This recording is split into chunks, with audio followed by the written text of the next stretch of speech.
किस तरह से बलिया पुलिस तैयारी कर रही है, कितने सेंटर बनाए गए हैं, कितना फ्लाइंग स्क्वाड बनाया गया है सर, इसके बारे में थोड़ा विस्तृत जानकारी। ये 17 और 18 फरवरी को आरक्षियों की भर्ती की परीक्षा होनी है और वो परीक्षा 4 पालियों में होनी है। और जनपद बलिया में हमारे टोटल 43 परीक्षा केंद्र बने हैं। इन 43 परीक्षा केंद्रों में जनपद पुलिस की तरफ से सुरक्षा की व्यवस्था की गई है। उसमें हम लोगों ने 100 के करीब महिला आरक्षियों को तैनात किया है सेंटर से। उसके अलावा 250 के करीब हमारे अन्य पुलिसकर्मी लगे हुए हैं। इसके साथ ही 250 के करीब पुलिसकर्मियों की ड्यूटी हम लोगों ने लॉ एंड ऑर्डर के लिए और हम लोगों ने ट्रैफिक की सुचारू व्यवस्था चलती रहे इसके लिए लगाई गई है। इन सभी परीक्षा केंद्रों में विधिवत तरीके से पूरी चेकिंग फ्रिस्किंग की जाएगी। किसी भी प्रकार के कोई भी आपत्तिजनक सामग्री जो प्रतिबंधित है उसको ले जाना अलाउ नहीं होगा। इसके बारे में लगातार हम लोग जो फोर्स जिसकी ड्यूटी लगी है उनकी हम लोग ब्रीफिंग कर रहे हैं। आज ही पुलिस लाइन्स में सभी SHOs को बुला करके उनकी ब्रीफिंग की गई है। हमारे अपर पुलिस अधीक्षक जो कि इसके नोडल अधिकारी हैं वो लगातार भ्रमणशील हैं और जो केंद्र हैं उनमें जो भी भर्ती बोर्ड की तरफ से व्यवस्थाएं की जा रही हैं वो व्यवस्थाएं भी वहाँ पर इंस्टॉलेशन का काम चल रहा है। और हमारे जो जिला प्रशासन की तरफ से स्टैटिक मजिस्ट्रेट बनाए गए हैं हर एक सेंटर के लिए, वो कार्यरत हैं। इसके अलावा 22 हम लोगों ने सेक्टर मजिस्ट्रेट्स बनाए हैं, वो भी कार्यरत हैं। उनके पास पर्याप्त पुलिस बल दिया गया है।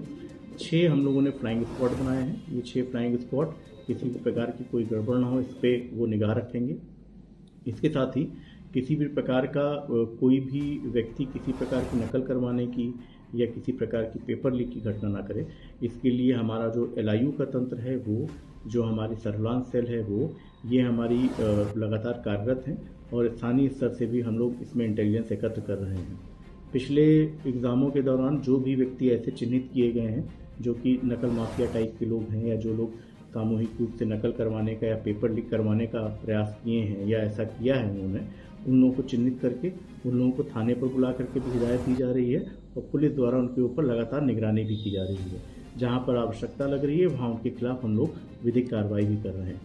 तो इस पुलिस भर्ती परीक्षा को पूरी तरह से सकुशल और शुचितापूर्ण ढंग से करवाने के लिए पुलिस व्यवस्था हम लोगों ने पूरी तरीके से कर ली है और हम लोगों को पूरी उम्मीद है कि ये परीक्षा बहुत ही शांतिपूर्ण ढंग से और पूरी शुचिता के साथ हम लोग संपन्न करवाएंगे। परीक्षा में बाहर जनपद से भी परीक्षार्थी आने वाले हैं, उसको लेकर बस स्टैंड रोडवेज वगैरह सर, उसके लिए क्या पुलिस की व्यवस्था क्या व्यवस्था है? इसके लिए अभी जिलाधिकारी महोदय की अध्यक्षता में बैठक भी की गई थी जिसमें सभी विभाग के अधिकारी थे, तो उनको भी इस बारे में सूचना कर दी गई है कि बहुत अधिक तादाद में यहाँ पर लगभग हमारे 76,000 के करीब अभ्यर्थी आएंगे। कई अभ्यर्थियों के साथ उनके परिजन भी रहेंगे, तो काफ़ी बड़ी तादाद में लोगों का आवागमन होगा। तो इसीलिए हम लोगों ने 250 के करीब पुलिसकर्मियों को यातायात व्यवस्था के लिए और कानून व्यवस्था के लिए रखा है। इसके साथ ही जो परिवहन विभाग के अधिकारी हैं उनसे भी हम लोग संपर्क में हैं और जो रेलवे के अधिकारी हैं उनसे भी संपर्क में हैं।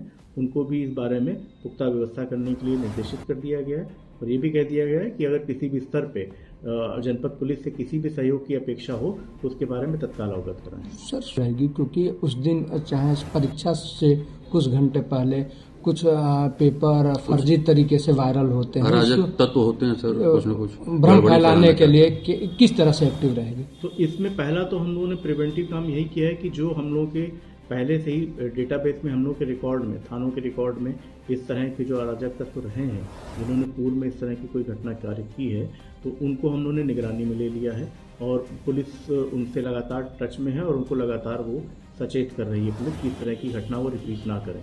उनके खिलाफ जो भी निरोधात्मक कार्रवाई हम लोग कर रहे हैं वो भी कर रहे हैं। और इसके साथ ही जो हमारा इंटेलिजेंस विंग है, LIU है, सर्विलांस है और जो हमारी सोशल मीडिया सेल है, ये लगातार एक्टिव हैं। सोशल मीडिया सेल में अलग अलग सोशल मीडिया प्लेटफॉर्म्स पे क्या क्या चीज़ें चल रही हैं इसकी लगातार मॉनिटरिंग कर रहे हैं और कहीं पर भी अगर इस तरह की कोई भी व्यक्ति हरकत करने की कोशिश करता है तो तुरंत उसको ट्रेस करके उसके खिलाफ कार्रवाई की जाएगी और सोशल मीडिया पे अगर कोई ऐसी चीज़ वायरल होती है तो उसका तत्काल आधिकारिक तौर पर खंडन किया जाएगा।